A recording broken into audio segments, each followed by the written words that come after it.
And I would say that this is the $1 million question. This is the biggest problem, especially at the beginning of a project when still nothing has been manufactured. The loading scenarios are not finite, they are infinite. This is a technology that is not still very mature. It's not easy to have the same engineer who has a CFD background or a structural background to be also that good in AI. Back then we were searching for books to read. Now you can ask ChatGPT. Ladies and gentlemen, welcome to another podcast episode here at Realize Live in Amsterdam 2025 today with Charilaos from FEAC. Welcome to the show.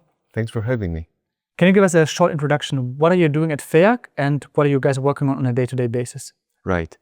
So FEAC is a Greek-based company. And our expertise is numerical simulations, digital twins, and in general, digitalization technologies. So most of the time we are working with, for example, with the Siemens portfolio, with all the software, providing either support or projects to our clients. So digital twins, which is the buzzword, this is our everyday life. Mm-hmm. Okay, let's just delve straight into it. What are digital twins in the first place and how do you define it? Because the thing is, a lot of people define it differently, right? Absolutely. And I would say that this is the $1 million question because we've been in many discussions and you can see that everyone has a different understanding of the term digital twin. So there are some people who define digital twins as collecting data from sensors. There are other people who believe that virtual reality, augmented reality is digital twin. Others who believe that by performing AI in databases, this is also a digital twin. So all of them are right. So this is the interesting thing. In our case, the way we approach this term is that we base ourselves on simulations, physics-based simulations, and then we consider as a real digital twin when we combine the simulations with sensor data and AI. Mm-hmm. How much of a role does physical testing play in this whole concept of digital twins? It's important because at some point you need to validate your simulations. So this is the biggest problem, especially at the beginning of a project when still nothing has been manufactured. So there you rely on synthetic data and you just develop the technology, but at some point you really need the real tests and the data to validate the That makes sense. Yeah. I'm wondering, the audience probably also wonders, we always talk about digital twins and in every podcast I had so far, people compress it into one sentence. You just build a digital twin, but obviously there's more steps involved to it, right? So how do you actually build a digital twin? How do you get started? And what are the different steps to actually build a fully digitalized twin of a component, for example? I have a nice example because we just finished a project for the defense sector, for a naval vessel, and our role was there to build the digital twin of the vessel. Okay, let's strip it down and make it more precise. So the goal was to build, let's call it the next era health monitoring system of the hull of the vessel. Yeah. So we started with simulations, basically CFD simulation and structural simulations, because it's a vessel, so you have the waves coming in, you have pressure on the hull, and then this creates stresses, and so this is the workflow. So we did the simulation part, and then it was important for us to exchange data with the sensors. So we performed a sensor placement analysis. We received data from strain gauges and accelerometers. So this is the stage where we bridge simulation with real world, with the data. And then we applied AI algorithms, some of them call it reduced order models, in order to make the time demanding and computer demanding simulations being able to be solved in real time. So I would say that the workflow is simulations, in combination with sensor data, and then on top of that, reduced order models to end up with maybe what we call real-time digital twin or executable digital twin. What would you say, Charilaos, is the most critical bit when building a digital twin? Because I can imagine some things add friction to the system in the sense of that things are a little bit more complicated than you anticipated before. Biggest problem is training, is the training of the AI part. Because in the real world, you have the scenarios, the loading scenarios are not finite, they are infinite. So this is the biggest problem. So how can you create a digital twin that can predict real world scenarios only by testing it as much as possible? So I would say that, in my opinion, and as far as we have seen, that this is a technology that is not still very mature. We are working on it, on the technologies and on all the techno bricks, but it still needs some time. So you've mentioned some Siemens products before, Simcenter products.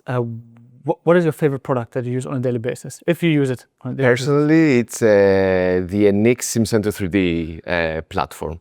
But this is because myself, I'm a structural engineer. But my colleagues, some of them use StarCCM a lot. Some of them use AIMESIM, some of them use Mendix, Teamcenter. So in the company at FEAC, we are working really with many tools from the Siemens portfolio. Why Siemens products? That's a good question. We didn't start with Siemens products back in 2014, but then it was time for us to switch because we sensed that the workflow that we needed to build for our work, we needed tools that are integrated, that can be combined with easy exchange of information. And this is why we chose Siemens. But there's also another factor, and this is that Siemens, to my knowledge, is the only company that combines simulation with hardware like PLCs, and you have even sensors and data acquisition, and you have edge computers. So you have the whole palette. I'm wondering also from an AI perspective, right? You mentioned AI before. AI is a very broad term. So how do you actually use AI? I mean, in the context of digital twins, right? But what do you think are some of the misconceptions? How do you use it personally for projects? And where do you think AI is heading towards in the next 5 to 10 years? Yes. So the way we are using AI is a bit on databases for what we call this data-driven process. So we use AI to easily collect valuable data out from a very big pool. But I would say that most of our efforts are focusing on the reduced order models, where we have to apply deep learning, and we recently also work with what is called physics-informed neural networks and so on. So these are the two fields that we are mostly active. Can you go a little bit deeper into what are actually ROMs and pins? Yes, so myself, I'm not an AI expert, but as a technical manager, I need to have the overview. So reduced order models, I will try to explain it as simple as possible. For example, a CFD calculation for a vessel, for a ship. If you have a turning propeller, a high-fidelity model, this might even take some days to be solved for a transient analysis of several seconds. The reduced order model is that you solve many of these high-fidelity models, and then you apply AI so as to make the extraction of this information almost in real time. So AI in this case works again like extracting information out of a database, but in this case the database is the simulation results. So this is my explanation that I would give also to my mother. What about pins then? How do you use pins? Pins, we started trying them several months ago because we saw from the community that it's a possible new way or technology to increase the accuracy of the reduced order models. So in this case, the pins, again, to make it simple, is what we said before, the reduced order models, but on top of that, you have to apply some boundary conditions which are based on physics. So this should improve the accuracy. We are working on that, but I have to say that in general, reduced order models, there are some applications where they can be applied more easily, like, for example, structural analysis or thermal. But in CFD with turbulent modeling and so on, it's still not that precise, or I would say difficult.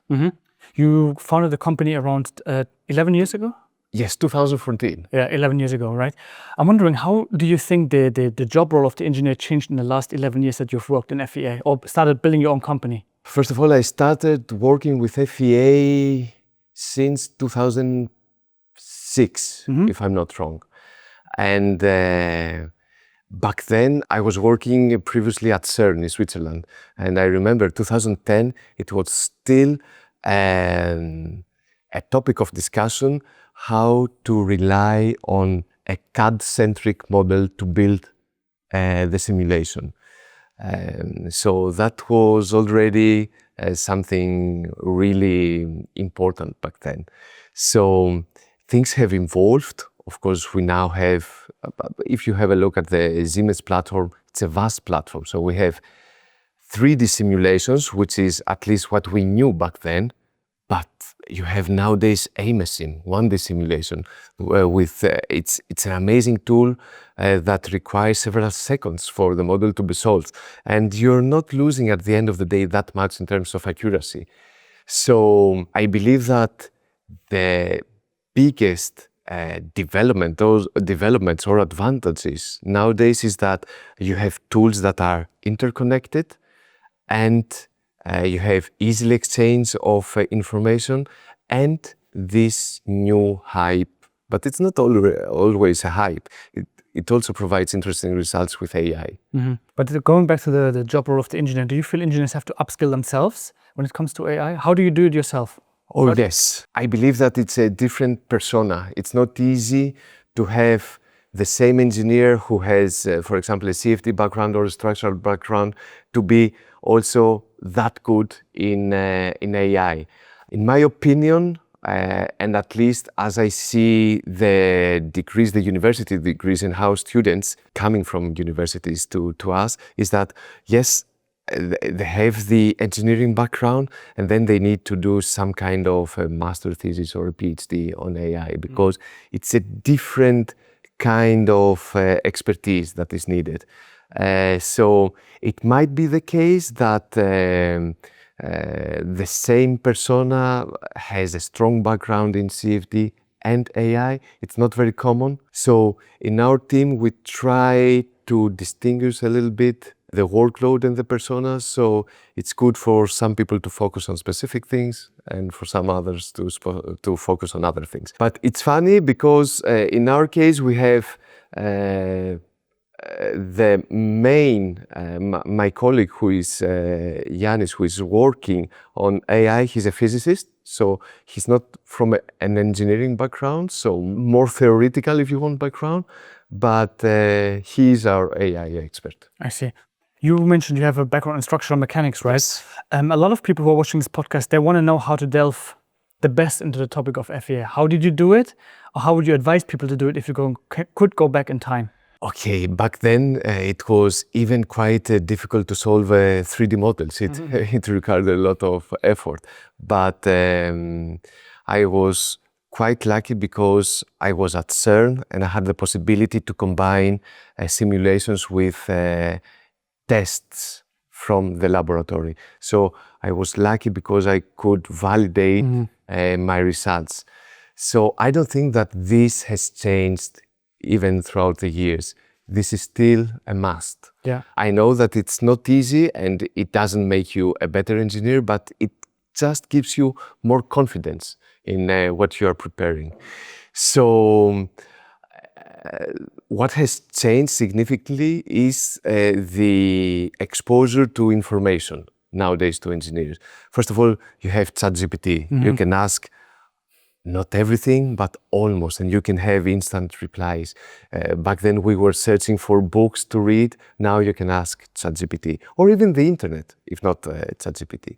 So I don't think that I have a great advice for engineers. It's just to practice, learn a platform, for example, like Simcenter 3D, as good as possible.